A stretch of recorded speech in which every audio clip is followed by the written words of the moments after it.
Well, good day, everybody. So we're a little bit early again because I just want to show you some of the disasters for poor old Triana sitting back there doing nothing. If you're not watching the tracker, it's worth looking at. It's quite crazy.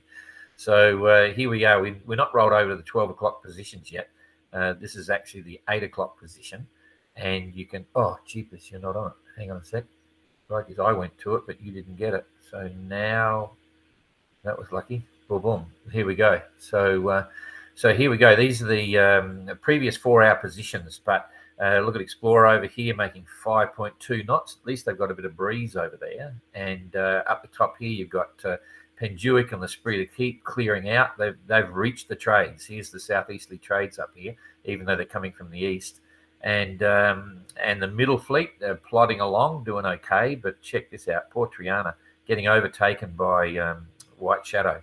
They've been doing 2.3 knots. I mean, do you think they're spitting chips? If you haven't heard it already, get onto SoundCloud and have a look at it. Have a listen to Gene and his SoundCloud. He is super depressed. I can't imagine what's happening with Sebastian and all the girls on board and so on. It's super crazy. So right next to him, actually White Shadow slowed down a bit, 3.6, 2.3, still making over a knot faster than Triana, and they're right next door. So Stern is doing 6.1, still doing okay, but they're about to park. You'll see the forecast weather. There's going to be no wind in here shortly. Everyone else cleared out overnight. They got the breeze coming up from or got the start of the trades here. They're twisting around now, but yesterday it came over the top of them from the east. So you can see they're all heading in the same direction at the moment. Prior to that, it was crazy. You know, Galliana was going this way and Enrica was going that way. And I meant to capture that for a press release. We've got a press release coming out in the next number of hours to explain all this. But it's crazy to see what's going on here now. So I just want to show you that poor Triana there beside himself. So L'Esprit de Keep still right up there, 8 knots. And Penduic, 9 knots. Maiden, 6.6. And yes, it's going to be very interesting. So now I'll come back here and say good day while we're just waiting for the new position, and then we'll get right into it. But the press release was kind of interesting. There's a naked picture of Captain Coconut on Explorer. I'm not intending to talk about Explorer all the time because it's just our boat or whatever it is, but that's there, which brought up a lot of issues, talking about how people bathe on the boats and what they do, and there's all different versions. Even, you know, we saw an article a year before the start. It was a whole article about the way toilets were worked and the way people did different things during the Whitbread races. And it was a fantastic story. It was quite fascinating what everyone was doing back then. And then we realized there is a story right now within the OGR about different boats and the different rules they have on the boats about showering or washing and going to the toilet and all that sort of stuff. So we were going to put it in this press release, but we decided to leave it for the next one, so it's not there. But you'll see the naked picture of Captain Coconut. And the big news, I mean, not everyone, but quite a few boats are losing fridges, fridges and freezers. So there's a lot of forced consumption of meat and bits and pieces right now with people, you know, sort of not wanting to waste it. Then interesting, we did some statistics in the press release, and we've got the evolution of women in the race and on boats and on Explorer now. I'm not allowed to say it, but what we have now is 4 women in one watch and 4 men in the other watch. I'm allowed to say that, but I'm not allowed to talk about blue watch, pink watch. That's really banned. But anyway, so anyway, the scenario is that women are playing an active role in the fleet. There's about 30% of the sailors in the OGR are 30% of the sailors in the OGR are actually women, which is pretty cool. And there's lots of discussions about that as well, about the whole issue of, you know, you have to have a mixed gender crew. And that's as far as we went. We don't say you've got to have 2 or 3 or 4. Some of the boats have got quite a few women on board. Maiden, of course, 4 women. They don't have a guy, but they had a dispensation for that. So it's helping to create the conversation. We also put some statistics in there on the average amount of garbage that's being produced by the boats, which is amazing, because we weigh all of the garbage off the boat, the different categories, glass, tin, you know, bits and pieces. So that's kind of interesting. And so lots of stuff. So keep an eye out for that. That'll be out sometime today. And anyway, we've got the 12 o'clock position now coming in. So we're, cheapest there, I did it again. I went straight to the tracker, but I didn't take you there. So let's go see what's happening at 12 o'clock, see where the speeds are and what's going on. So here we are now. It's still 8 o'clock. Why is that happening? Oh, there we go. Boom. Just there now. Oh, Triana's flying. 5.7 knots. You'll be happy with that, but it's not going to last long, I don't think. Anyway, we'll look at the weather going forward in a sec, and we'll start across here with Explorer, still holding on starboard tack, doing 5.2, losing out to Sterner, which is doing 5.3. So 0.1 of a knot faster, but they've been holding a better course. So, but there is a bit of breeze down here, and you can start to detect some holes developing here, and watch what's going to happen when we roll it through. So anyway, Sterner managed 105 miles a day. Explorer only did, hang on a sec, I've got to come down here. Explorer did 109 mile a day. So, okay, took out 4 miles on Sterner, so that's okay. Then I'll pick this up a bit, make it a bit bigger for you to see. Here we go. So White Shadow side by side, 5.7 for White Shadow, 5.7 for Triana. So neck and neck. White Shadow had been gaining on Triana, I assume. Here we go. 85 mile day for White Shadow, 56 mile day for Triana, and they're right next to each other. So you can see White Shadow was sailing past, but now they're neck and neck. And Galliana with Secure, 5.8 knots, a 96 mile day, heading in the right direction. Evrika, 6.5 knots and 109 mile day. That's pretty cool. Galliana did 96, so took out 20 miles. Neptune, 6.6 knots. So they're starting to go quiet on the breeze, but they did 112 mile day. So that's pretty cool.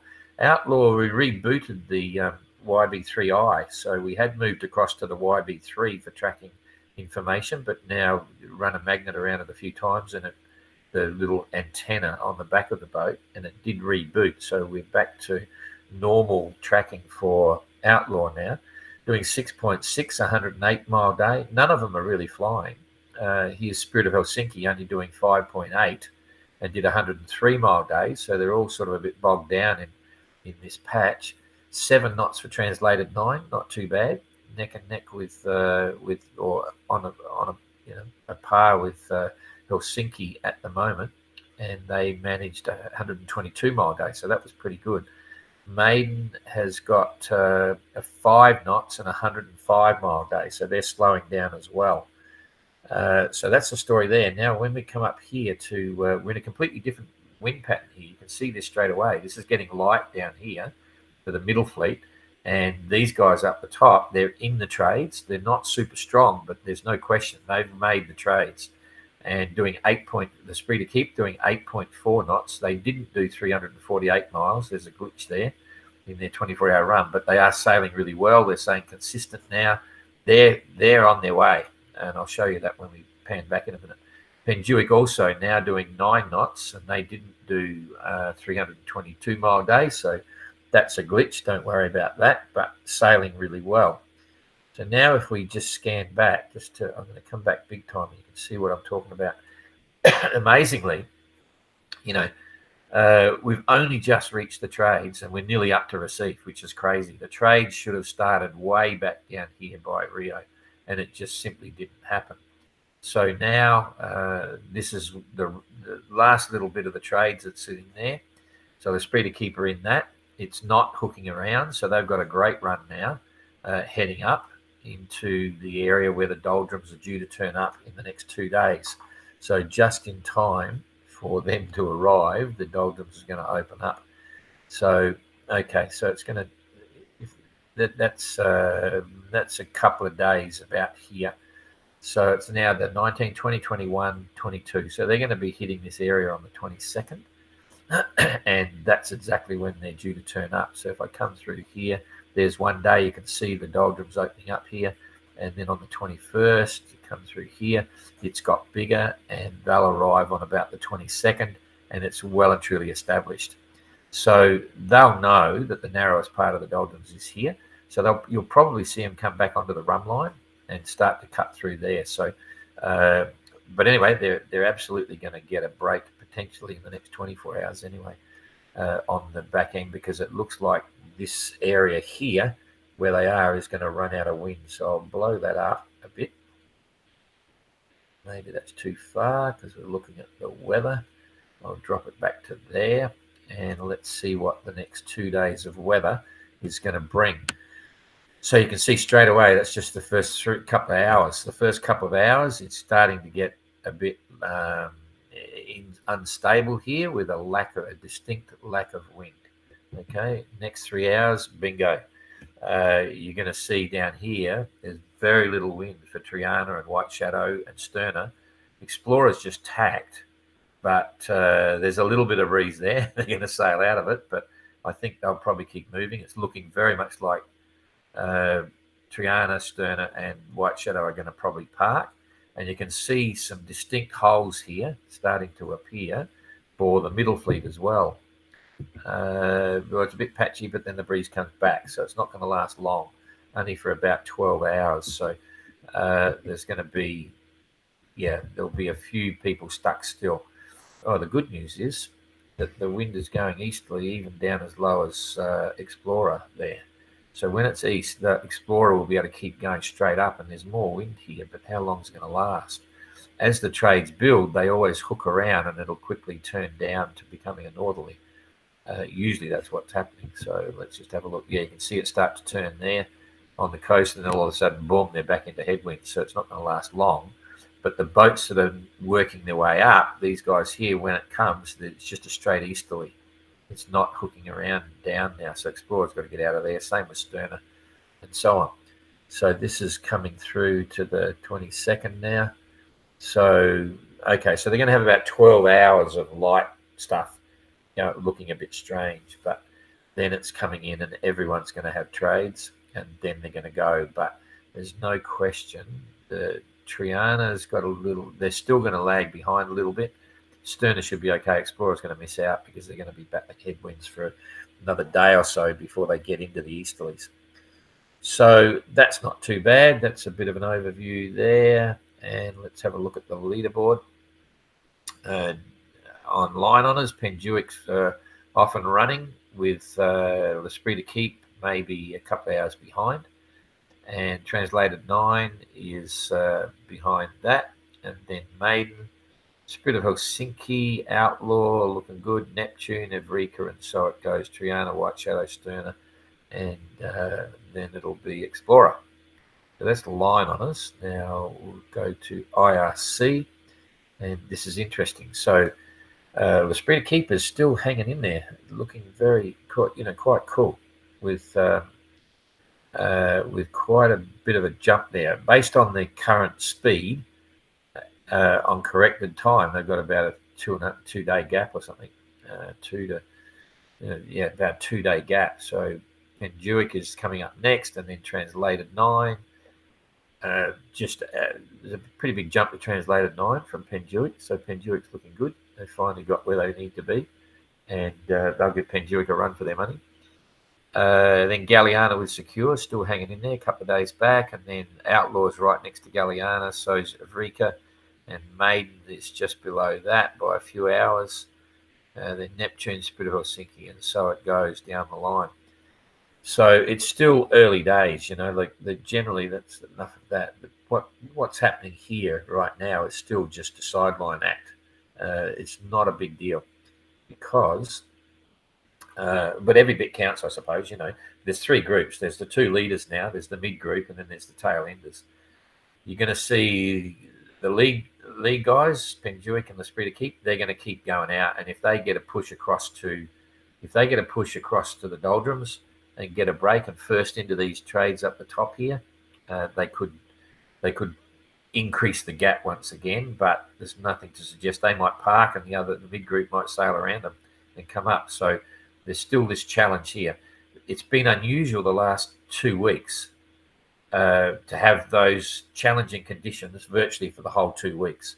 It's just been amazing to watch. It's crazy, but that's all about to finish now, and it becomes a boat race. So it's been a bit of a side act up until now. The fleet's sort of starting again with these three groups.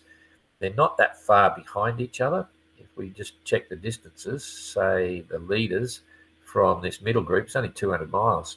So the breakaway is only 200 miles, which is, can change a lot later on. Then even Triana's a long way from, they should be up here. So it's only they're about 190 miles behind where they should be to optimize their IRC rankings. So it's not as bad as it looks. Even Explorer, not as bad as it looks, is still hanging in there with Sterner. They're in touch with the middle of the fleet. They're only what do we got? They're only about 170 miles from the middle of the fleet. That's not too bad. They'll still get in time for the parties. So this is the next challenging area coming up. And then after that, just to remind you once again what's going on here, depending on what systems are going to be in the top end of the Atlantic, that'll determine exactly what happens here with the northeasterly trades. But generally, it's always wind coming to the northeast. They've got to sail across that on starboard tack. They'll be on starboard tack for a few weeks, and their objective is they've got to get north, but they've also got to get over to the northeast, and they'll probably sail right through the Azores here. That's usually what happens, and then hook around into the finishing Cowes. And that could have storms or whatever it is. It's still going to be in autumn. We're coming into summer. We changed over the hemisphere. We're crossing the equator. So anyway, you can still get some heavy weather up the top there. So, okay, that's about it. That's all I could really tell you now. And we'll come back up here. G'day, Rob. Judy, Jane posting the SoundCloud links on Facebook. No, we do occasionally put SoundCloud links on Facebook, but they're all available on the website. Just go to the first opening page, you go bang, or if you're on the Bayonet platform, you can just hit it wherever, any boat right next to it will have the SoundCloud. So, but we'll probably put a SoundCloud up. We should put. We're featuring Triana's SoundCloud with the very depressed skipper and owner because it's quite dramatic. He's so depressed. So we might put that up, or that'll be there. We'll put another one up on Facebook shortly. G'day, Kathleen, Christine, g'day. And Warren Explorer's back in the current. No, the current didn't go all the way up there. So there's not much current where they are now. I was thinking that the other day, but the current doesn't go very far. Yeah, Penduic's choice to go out to the east is actually worked out okay, but they're a big, faster boat as well. But yeah, you can see when the trades come across, as soon as they hit the coast there, they hook down and go to the north. So if you're close inshore, like Explorer, it's not a good place to be. but if you're further out, you're getting a better wind angle, and that usually pays dividends. But I've got to say, this year, that was crazy. That weather from Punta to now over the 2 weeks, not usual. You never can guarantee any weather, but usually it's a bit more organised than that. Here's one from Ada. That obsession about women in sailing in the last years is a bit disappointing. That women seem to become a marketing object again. No, not at all. Not the same as in the past decades, but still a marketing argument. When will people accept that a strong woman is a good sailor too? She don't need to be promoted or accepted just because she's a woman, but just because she's good. The Explorer girls are okay. The whole thing there is we can't, as an organizer, we can't win. When we announced mixed gender crews, we got criticised from both sides of the story. The ones that the women are saying, you don't need to put them in there, they should be there on their own right. And then the ones that said, blah, blah, blah, blah. So for us, mixed gender is the way to go. But anyway, but it's quite interesting how, because it was originally, there was a mixed watch system on Explorer, and it evolved. We've got the message remark. It's evolved into all the women on one watch and all the men on the other watch. So part of the fun. Pat, hope I can get to the UK to the finish. Plymouth the O-Star if timing works. Yeah, cool. It'll be fun to catch up, Pat. Afternoon from Southampton. Thanks for the update. Enjoying watching during lunch in Copenhagen. Good on you. All right, so that's it, and we'll look forward to seeing you all tomorrow. See you later. Thanks. Oh, I've got to press that button first.